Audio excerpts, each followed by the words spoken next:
Olá, e a gente começa mais uma edição do programa Utilidade Pública. Muito obrigada pela audiência. Hoje a gente vai falar mais uma vez sobre nutrição, sobre o grande vilão que é o açúcar e também sobre a comida de verdade. O que é comida de verdade quando você resolve reeducar a sua alimentação ou fazer uma dieta. Aqui no estúdio para dar uma mãozinha para a gente, a nutricionista Amanda Medeiros. Primeiramente, muito obrigada pela presença aqui no Utilidade Pública. Obrigada a vocês, Daniela. Vamos começar falando do açúcar, né, Amanda? Que, assim, é o grande terror quando você fala assim, fazer dieta. Muita gente diz logo, ai meu Deus, eu vou ter que parar de comer doce. Então, é sim, Dania, contribui muito para o ganho de peso excessivo, né? Doenças cardiovasculares, entre outras patologias. E assim, qual o segredo? Porque, olha, não é fácil você, de uma hora para outra, você retirar o açúcar, porque geralmente as pessoas falam assim, olha, açúcar, as pessoas remetem a um brigadeiro, a uma fatia de torta, mas açúcar tem muito mais itens do que as pessoas conseguem enxergar. Isso, na verdade, eles estão embutidos na maioria dos alimentos, não só alimentos como produto alimentício, né? O que é produto alimentício, Amanda? Tudo que está embalado, tudo que está em prateleira. Então, ele está embutido o açúcar também nessas preparações. Às vezes você não encontra o nome lá, açúcar. Então, ele é bastante camuflado pela indústria, né, na verdade, como alguns outros nomes. Eles são conhecidos como amido de milho, frutose, lactose, maltodextrina, dextrose, são alguns nomes dos açúcares. E aí a pessoa chega lá, tá, gente, vai ao supermercado, aí, olha, eu tô fazendo uma grande coisa, quer ler o rótulo, porque a nutricionista ou meu médico pediu que eu retirasse açúcar ou reduzisse o açúcar na minha alimentação. Então eu vou lá procurar no rótulo e aí eu não acho amido de milho. Isso. E levo aquele produto para casa achando que estou levando um produto que não tem açúcar. Isso, é enganação pura, na verdade. Foi feito justamente para isso, né? Para camuflar, para enganar o seu consumidor. O que compromete muito a questão da saúde dos diabéticos também. Totalmente. Não só para o diabético, mas para as pessoas comuns. O excesso de açúcar, ele leva a outras patologias, né? Por exemplo, que tipo de doença? A diabetes, né, está relacionada diretamente. Quem tem uma predisposição maior, então, o excesso de açúcar, ele vai provocar mais esse aceleramento dessa doença possa vir causar. A gente ouve muito, claro, falar, olha, o açúcar é o vilão, quem vai fazer uma dieta, quem vai passar por um processo de reeducação alimentar, mas às vezes as pessoas desconhecem exatamente como é que o açúcar age no organismo, o que ele faz para que esse excesso seja tão prejudicial? Vai acumular, né? Gerando assim mais tecido adiposo. Quanto mais o excesso, o que é que a gente entende? Que o excesso de qualquer substância, seja ela o açúcar, seja ela outro nutriente, ele vai se acumular. E onde é que acumula? No tecido adiposo. Ele vai gerar mais células adiposas. Ou seja, aquela história de que assim, olha, eu tirei tudo que eu podia da minha alimentação, mas olha, só não retire o açúcar. Para quem quer perder peso, não vai dar. Não vai dar. Não só os açúcares, né? Como também alguns tipos de alimentos, como a fruta em excesso também, ele tem a frutose. Então, o que é interessante? Amanda, é interessante o paciente comer fruta ao longo do dia todo para quem quer, por exemplo, um emagrecimento? Não, vai ter horários específicos, frutas específicas para isso.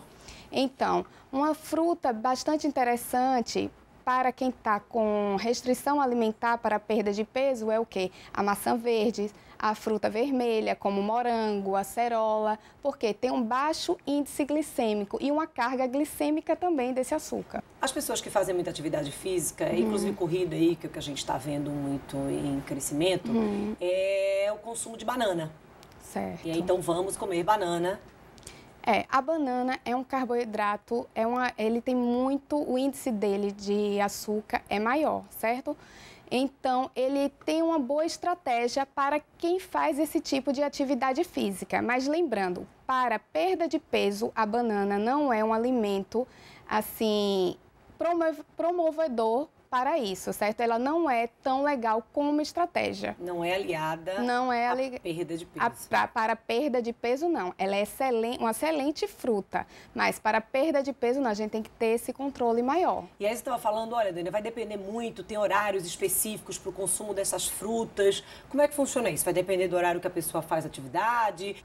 Então, tem alguns horários, sim, são importantes. A gente pode associar com uma estratégia para isso. Tipo, 1 hora antes da atividade física, a gente pode fazer um consumo maior. Mas, assim, lembrando sempre a questão da individualidade e como a gente pode agregar essas frutas durante o dia, né?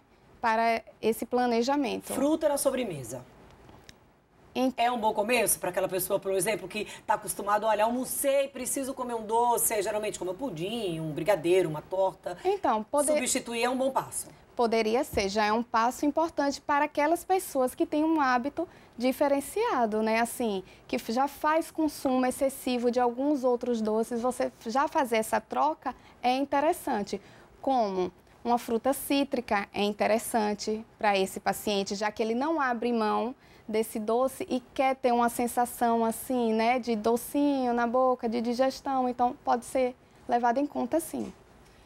Para quem já passa por um processo de reeducação alimentar, qualquer fruta vai como sobremesa ou aí já vai depender do estilo de vida daquela pessoa, da atividade? Então, vai depender sim, vai depender da atividade, do estilo de vida e da proposta que ela tem, né? Qual é o objetivo dela para com isso? A gente não pode defender, generalizar tudo só porque fruta é saudável. É saudável sim. Outra coisa, Dani, que é importante a gente ressaltar, os sucos não são favoráveis, certo?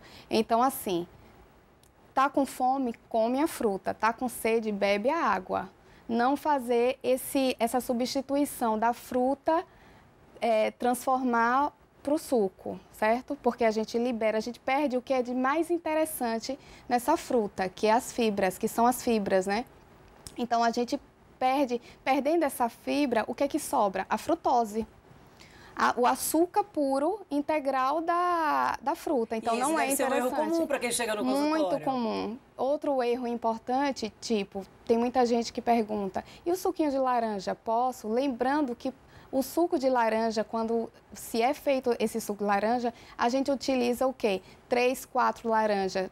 Chupando a laranja, a gente vai fazer o quê? Já reduzindo essa caloria à metade e conduzindo a fibra, né? Que é o mais importante. E você chupando a fruta, você vai promover mais saciedade para você, né? Do que tomar um suco. Ou seja, vai estar consumindo menos calorias. Menos caloria e promovendo mais tempo sem fome. Isso, promovendo mais saciedade. A fibra faz esse papel, né?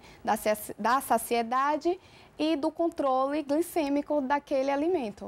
Amanda, a gente vai precisar dar uma pausa, a gente vai ao intervalo, mas daqui a pouco a gente volta aqui com o nosso bate-papo com a nutricionista Amanda Medeiros. 2 minutos.